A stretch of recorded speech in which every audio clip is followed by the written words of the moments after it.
Hi, welcome back.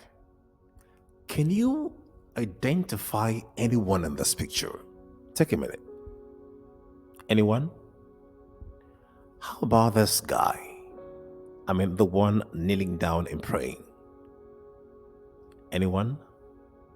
Well, he is Luis Urzúa, the shift foreman at the San Jose mine located near Capiapo in the Atacama Desert of northern Chile.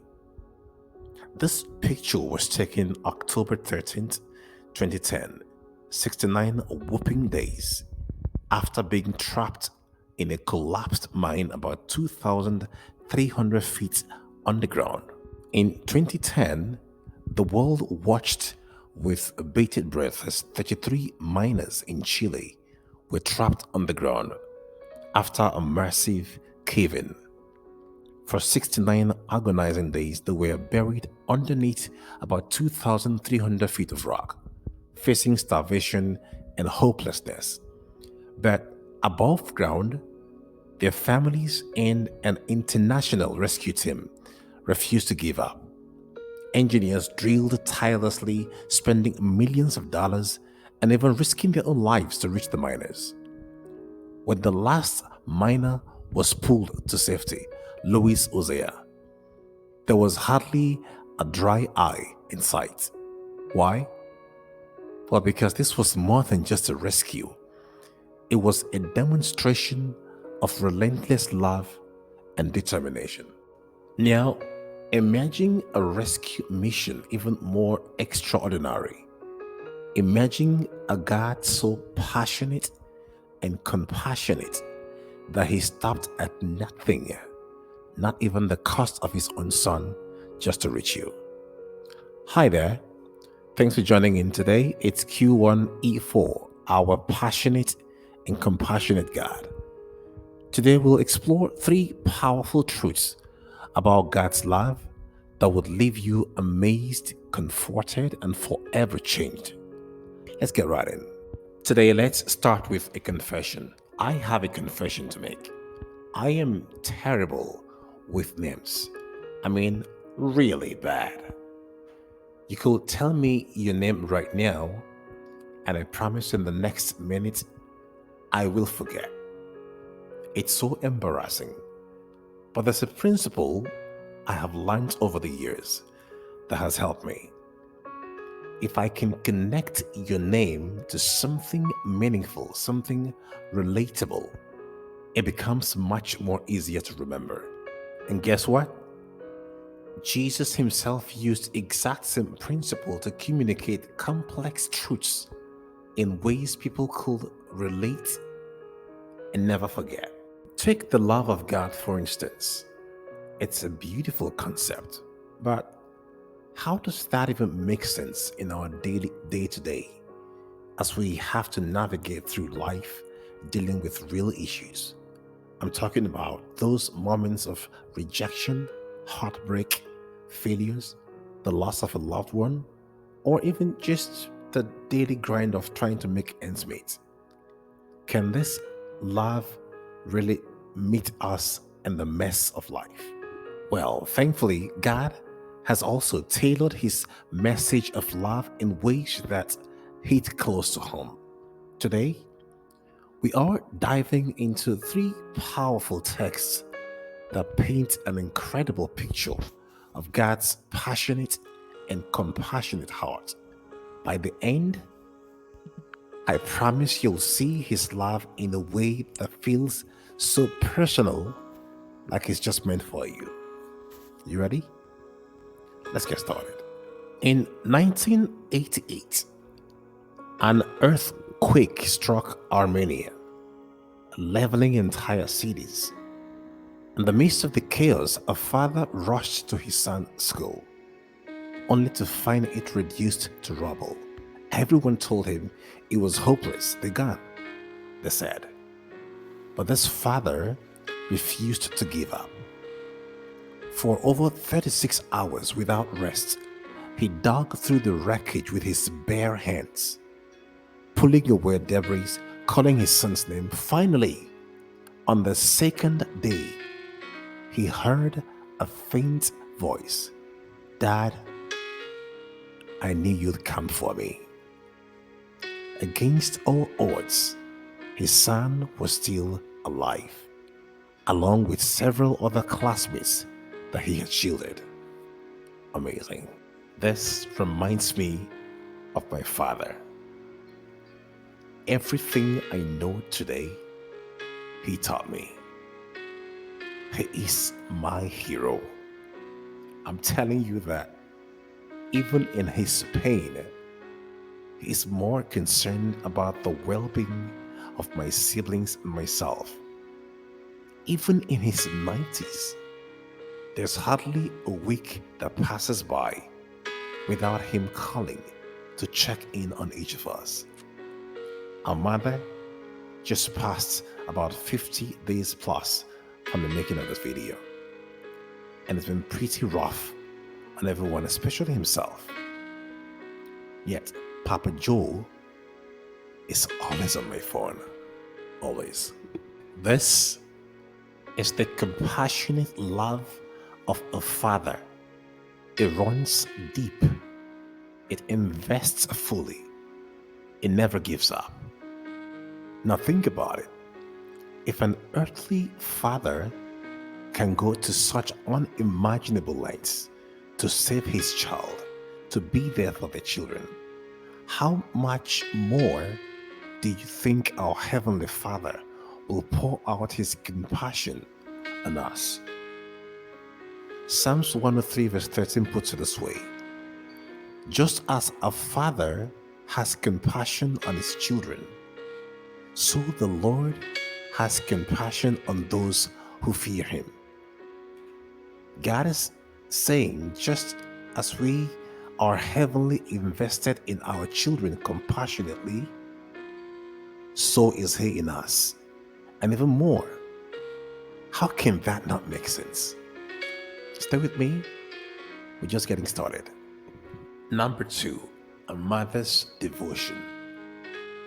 Have you ever seen the lengths a mother will go to fight for her child? Birds and animals too. Have you seen a mother hen challenge an eagle to a fight over her chicks? Or a once very friendly dog get really hostile over her puppies?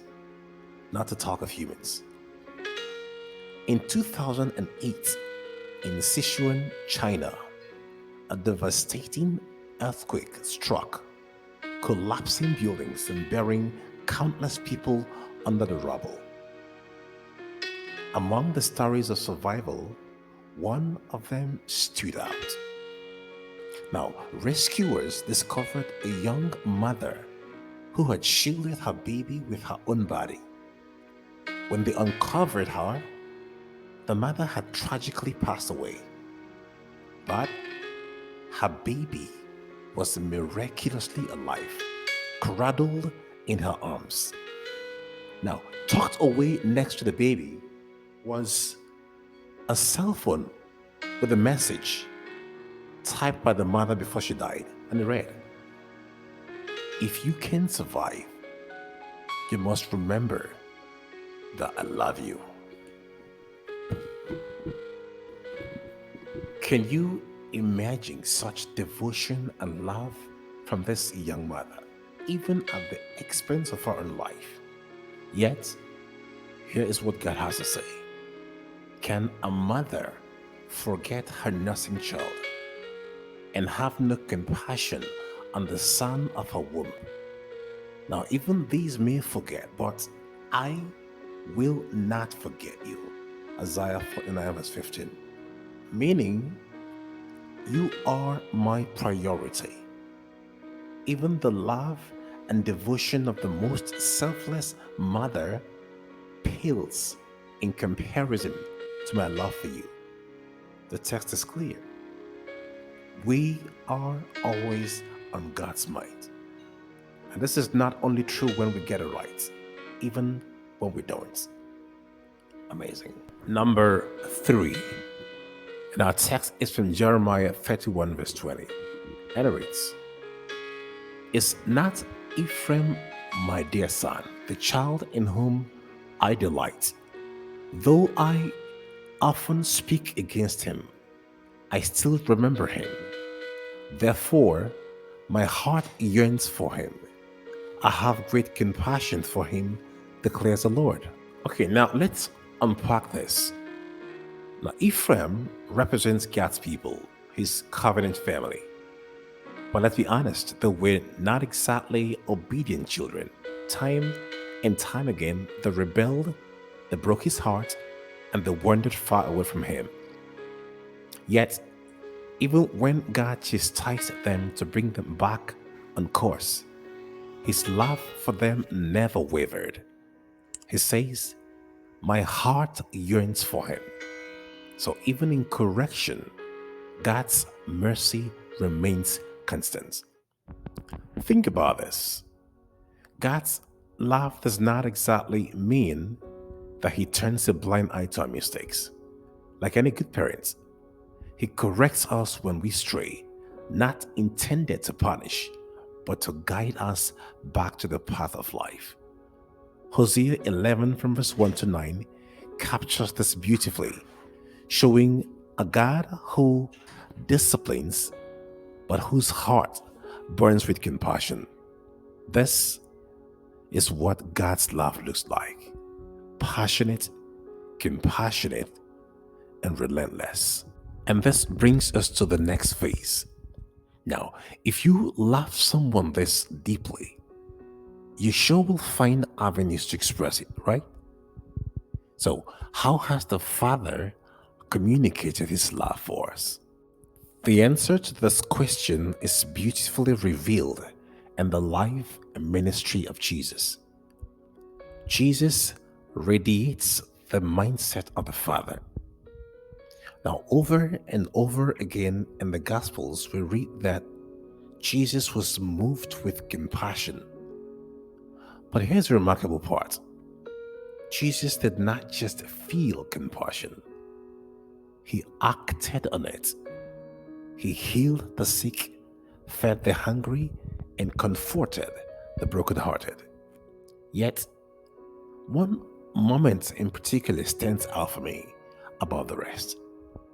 The lamentation of Jesus in Matthew 23, verse 37. He cried out, Jerusalem, O Jerusalem, you who killed the prophets and stoned those that I sent to you. How often I have longed to gather your children together as a hen gathers the chicks under her wings, and you were not willing. In his foreknowledge, he could see the avoidable impending doom, the pain, the loss, the avoidable suffering. It just broke his heart. So he sent them prophets to warn them, but they jailed some and killed the others. He tried to reach them, but they would not listen. He exhausted all options to course correct them, to avert the looming danger, but they wouldn't just listen to him. Sounds familiar? Jesus knew exactly what awaited them, the destruction of Jerusalem, and yet they would not let him help them.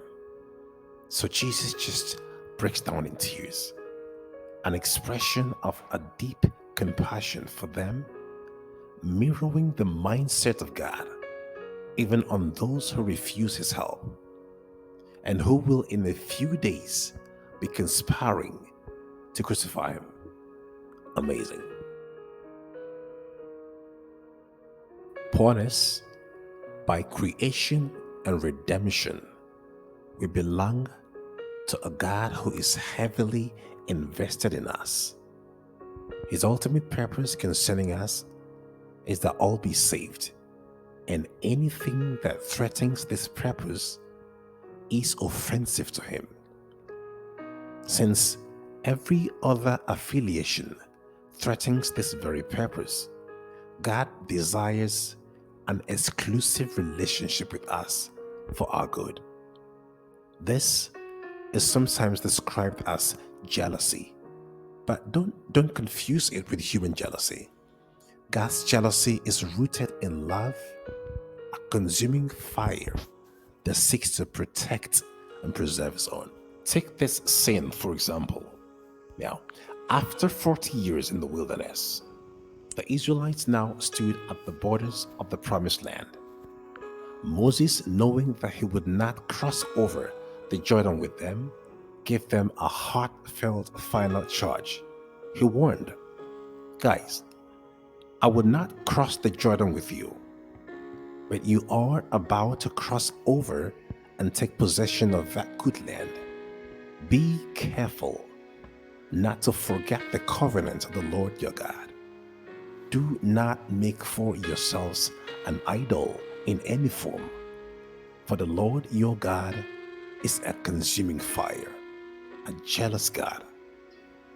Deuteronomy 4:22-24. Jealousy here meaning since other affiliations will not only hurt us, but also have eternal consequences. The Lord our God desires an exclusive relationship with us, like a loving husband desires one with his wife. We see Paul make reference to this godly jealousy in 2 Corinthians 11 verse 2 when he spoke of his protective, nurturing love for the Corinthians. When it seemed there was a threat of falling out of faith. This is way different from our emotions of jealousy that stems from envy and lack of trust. Honest, we are so precious to God that He does not want to share our devotion with anything or anyone that might pull us away from Him. He knows the stakes, eternal ones, and He fights for us because He loves us. And this brings us to our last text for the day. 1 Corinthians 13 from verse 4 to 7 and reads, Love is patient. It is kind. It is not envy. It is not boast. It is not proud. Love does not delight in evil, but rejoices with the truth. It always protects, always trusts, always hopes, and always perseveres. This is an encapsulation of the kind of love that God has lavished on us, and He expects us to extend same to others. This is not just a feeling. Feelings depend on reciprocity. It is embedded in principle irrespective of the response. We do not acquire this type of love by trying. It is the fruit of the Holy Spirit working in us if we will submit and commit to Jesus today. So, next time you are tempted to lose your patience, to dishonor someone before or behind their backs, to keep a record of wrongs, pause and remember this text. Choose love. And that's it for this week, folks. Next week, we'll dive into the topic, the wrath of divine love. Be sure to like, share, and subscribe to get notified as soon as we publish. Thank you for joining us today. I remain your Sabaskodoodle, doodling out. Until I see you next time, let's keep making it make sense. I'll see you next time.